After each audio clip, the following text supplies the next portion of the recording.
Greetings to you, the valued stakeholders and partners of the Engineering Council of South Africa. This is my second installment of the video that I promised you to just update you on matters of the organization. But before we proceed, I thought it's appropriate for us to, as you may recall, we lost our president in the previous year, Mr. Lawrence Mashao-Lebeya, and I would implore you and request us to just observe a moment of silence in his memory. Thank you. Thank you very much. I will then proceed with the video, as I indicated, and start off with just a little recap on the organization and the operating environment, and start off by just indicating that, we come out of a very difficult calendar year, which ended on the 31st of December. But similarly, as an organization, we've come through a very difficult financial year, which ends on the 31st of March. We live in interesting times as the current generation, wherein we are observing events that happen in cycles of 100 years. And I'll just give you an example of those events. One being, we have just, as the human race and the global community, gone through a global pandemic, the coronavirus, COVID-19. The last time the human race, so the global community, experienced such a horrific phenomenon or incidents is in 1918, when we experienced the Spanish flu. And you'll recall that 4 years after the Spanish flu, which is 1918, 1922 or so, we had the First World War. And if you juxtapose the events of then and now, we have just come through the COVID in a way. I think the world has gained upside in terms of control of the pandemic with the vaccinations and all that, and almost reached herd immunity. But if you juxtapose this with what happened then, 4 years after 1918, after the pandemic, there was a world war. Today, we are almost experiencing something similar with the advent of what's happening down in Russia and Ukraine. We hope it will not blow up into a world war. So these are the things that characterize the environment under which we operate. And that's at a global stage, basically. But internally, in the organization, we've also had our own little upheavals with the matters that arose with the Chief Executive Officer. And I'm just going to give you an update, because I did promise you in my last address to yourself to give you an update. The matters between the CEO and ECSA have been resolved. Council has done all it had to do in terms of dealing with the matters that arose, and has taken a resolution to separate with the CEO. And in that regard, the organization or the council itself has started the process of recruiting for a new CEO, and I guess council will inform you as matters progress along the lines in that regard. But I think more closely and more pertinent to yourself is the issues that relate to the guideline of professional fees that we publish every year, the matters around the identification of engineering work, and I think the word has gone out to the public and yourselves, the issues that have been raised by the Competition Commission of South Africa in regard to specifically now recently the matter of the guideline fees. And because there is some kind of a symbiotic relationship between these matters and the Competition Commission, including the identification of engineering work, I'll also just give a broad outline of where we are on that matter. We had received a letter from the Competition Commission, which literally was to the effect that we, as the Engineering Council of South Africa, should desist from ever publishing these fees. And secondly, we should withdraw the ones that were out there that were published or gazetted to have come into effect on the 1st of April 2021. And that the reasons being that that practice is an anti-competitive process. And alongside that, if you think about it, the whole issue of the ratification of engineering work is what is seen in the same light by the Competition Commission.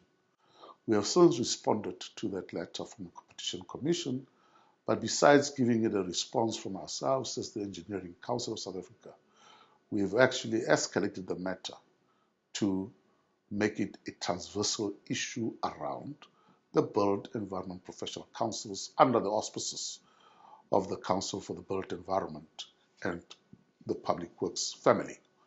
And the matters, I must report to yourselves that we are seized with dealing with this matter at a sectoral level, but in addition to that, we as the Engineering Council of South Africa have also put in motion particular interventions around this.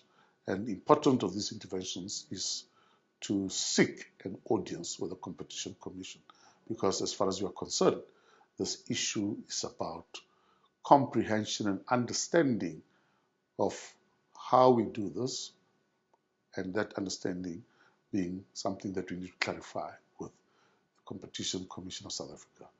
So yes, we are in the process of concluding the next guideline professional fees that we will be gazetting to come into effect on the 1st of April 2022. And that process is underway. We have not relented on that because it's within our statutory mandate. And then I must also, just on the issue that I think is very close to everybody else, is the issue of the fees for our members in terms of the application to become members or registered persons of the Engineering Council of South Africa, and maintaining the registration as in the payment of the annual fees. You will recall that over the past 2 years, since 2019, 20, and 2021, we actually had taken a decision as the Council to apply a 0% increase on the fees. In layman terms means not increase the fees. And because, as you may know, that the only source of revenue for the Engineering Council of South Africa to do the work that it's supposed to do as mandated by ourselves to protect your profession is the collection of the fees. It had become extremely difficult for us to continue sustaining ourselves financially with a 0% increase, and as such, Council resolved in this year for the next financial year 2020, effective from 1 April 2022, to increase the annual fees and the application fees with a nominal CPIX increase. However, Council has further resolved as well that as part of an overture to our registered persons, to also introduce a reprieve on outstanding fees, in that the registered persons who find it difficult to pay their fees in this current year, and we've actually made that assessment, professional registrations of about 1,500 registered persons who are unable to pay their fees for, as we may know, the effects of the COVID. Council has taken a decision to extend a hand to support our registered persons. In that regard, the resolution of Council has been that those registered persons who have outstanding fees for, in terms of the assessment that we've made well over 2 years now, Council has taken a decision to keep the registrations of those persons in the register on condition that the persons would have complied with all the CPD matters related to continual registration.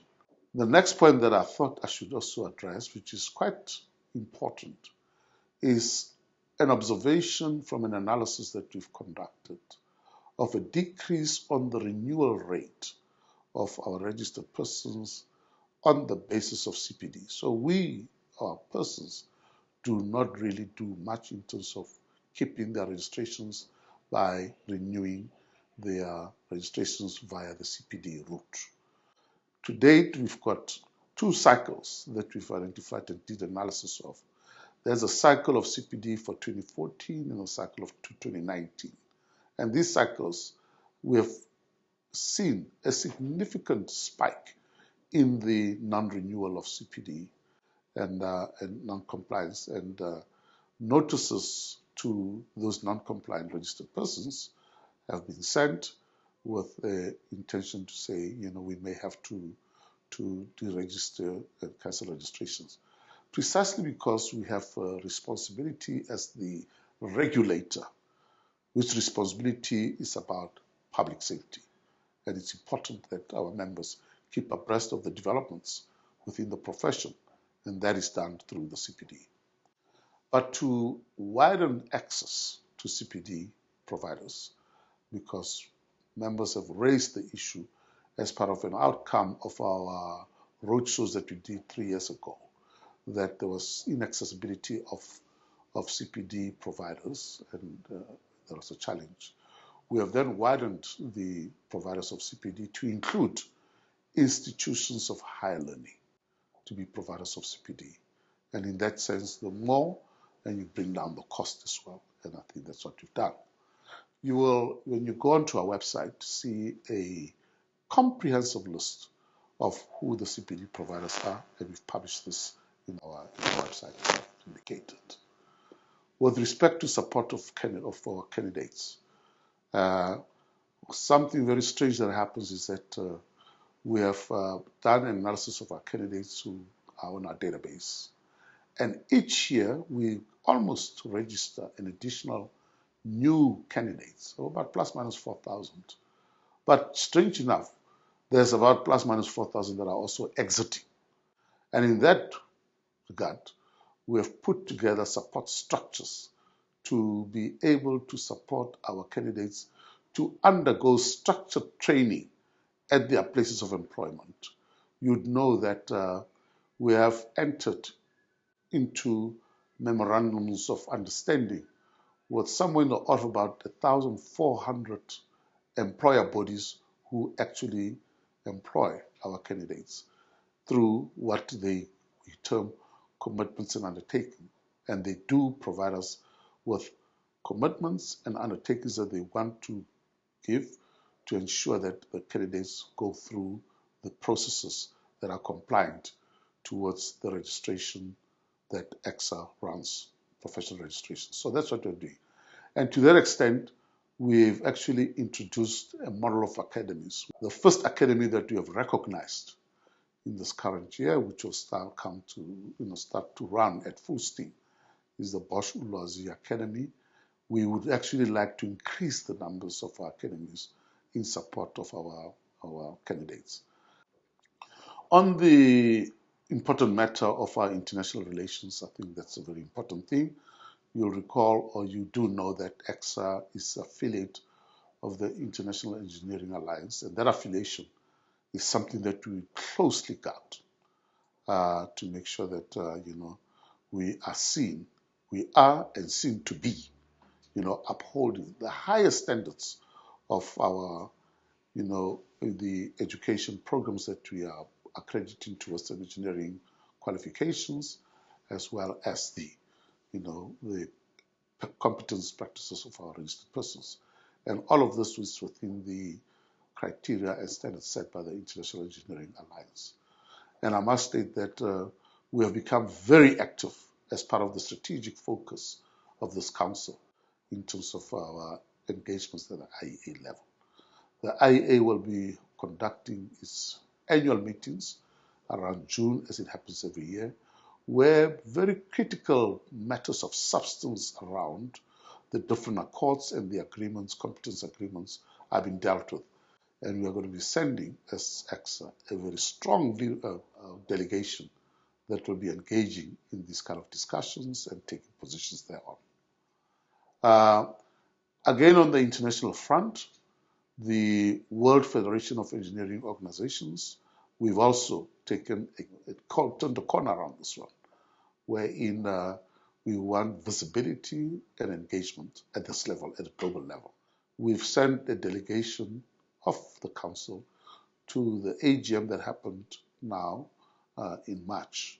Different to how it used to happen, we actually collaborated extensively with one of our VAs, which is an associate member of the World Federation of Engineering Organizations. That's the South African Institutions of Civil Engineers. And this is in a way to foster collaboration in terms of how we deal with our matters, even locally here. And as part of a move that happened, and to indicate the extent to which we are collaborating with our African brothers and countries, we want to congratulate one of our engineers from the continent, that's engineer Mustafa Shehu from Nigeria, who has, from this World Federation of Engineering Organizations, AGM, being appointed as the president-elect for the World Federation of Engineering Organizations. This could not have happened without the collaboration of the engineering bodies from the African continent, and we played a significant part in that. And our congratulations go to Mustafa. And as part of strengthening relations within the Southern African region, we've also started, engagements with our Southern African Federation of Engineering Organizations, as well as at a continental level, the Federation of African Engineering Organizations. And the work and the outcome of the work that you see with the election of the president-elect coming from Africa is part of this collaboration with all these regional, continent, and continental bodies of engineers that then resulted in the appointment of Mustafa. These engagements are going to gain extreme prominence within the Engineering Council, within the Council itself, wherein we are going to do extensive amounts of roadshows to bring us closer to our African counterparts. Part of this will incorporate the commitments that we've made as ECSA. As you may know, that we are the only engineering body in Africa that is part of the IEA. And as part of our commitment and what we promised to do was to assist our counter and sister bodies in Africa, especially in the region, Southern African region, with capacity building. And in this year that we're looking to, we will be enhancing those interventions, especially with Mauritius, Zambia, and Botswana. You'll recall that in the prior year, we had undertaken a visit to Mauritius to go and do an accreditation of the engineering programs at the University of Mauritius. But secondly, to also revive and strengthen the relationship at a strategic level between ECSA and the Institute of Engineering in Mauritius, IEM, and that has yielded phenomenal results. On the local stakeholder front, we are going to, and this is part of the strategic focus of this council, to foster much closer working relations with our voluntary associations and our local stakeholders, but specifically our local voluntary associations. We are going to conduct one-on-one sessions. We'll be putting together a program for our president and council members for these one-on-one sessions with our voluntary associations. You will be receiving your invitations in due course in this regard. We have also, because we've listened to yourselves, we've seen what happens in social media around issues of complaints in terms of accessibility of ECSA and the response times to issues raised by our registered persons. In that regard, I did indicate to yourselves that we will be rolling back the contact center from an outsourced service into the organization within the context of our ICT platform improvements. We've done that, and the results have been extremely positive. We've put in some very stringent covenants for our operators in this contact center, where we said, the covenant is that all calls will be answered within 20 seconds.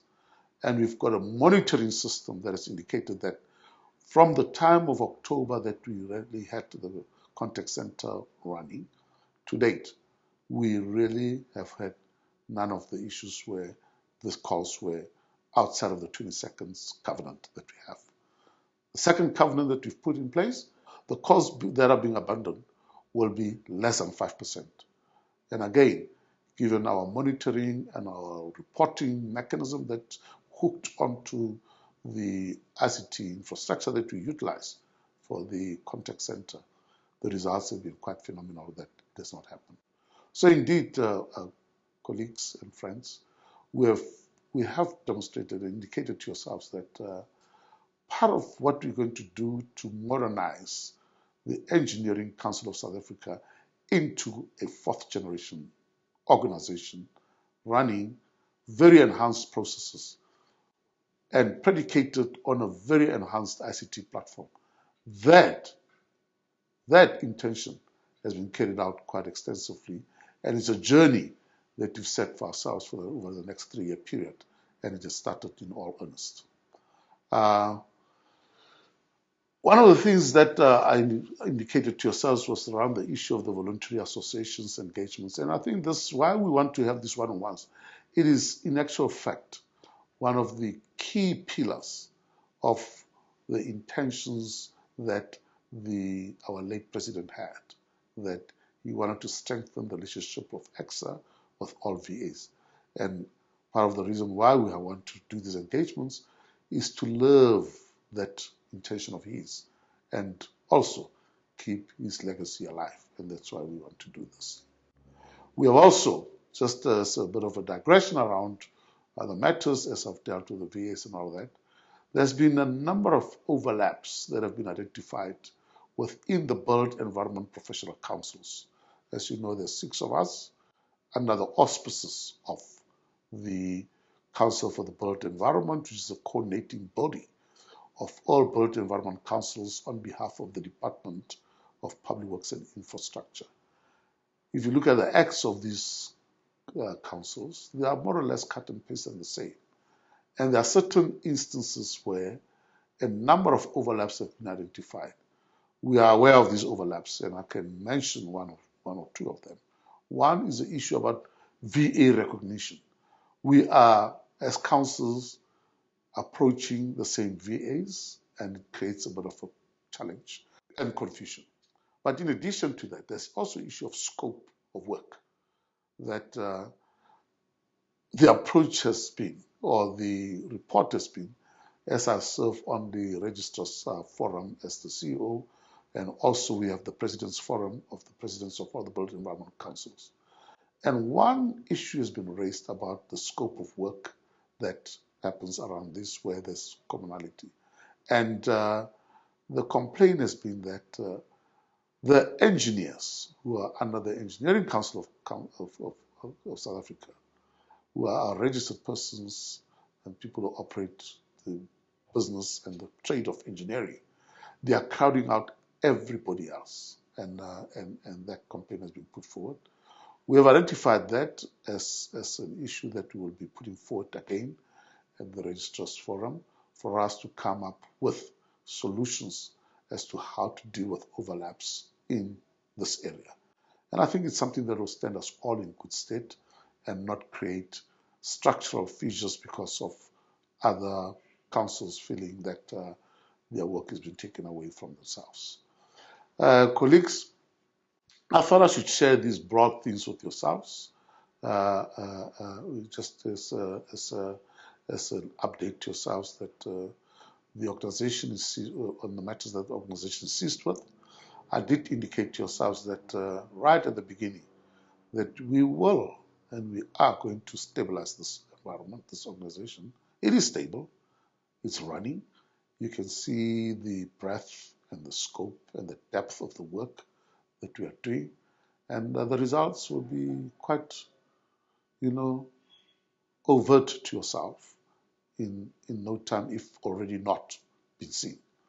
And in that regard, I am, as I did say, we are in our last few days of the financial year. We are fast approaching the end of the financial year. We'll be wrapping up this year. And yes, I've indicated to yourselves that ECSA will be moving into new terrain. There is a lot of new things that will be happening in the year they are looking forward to.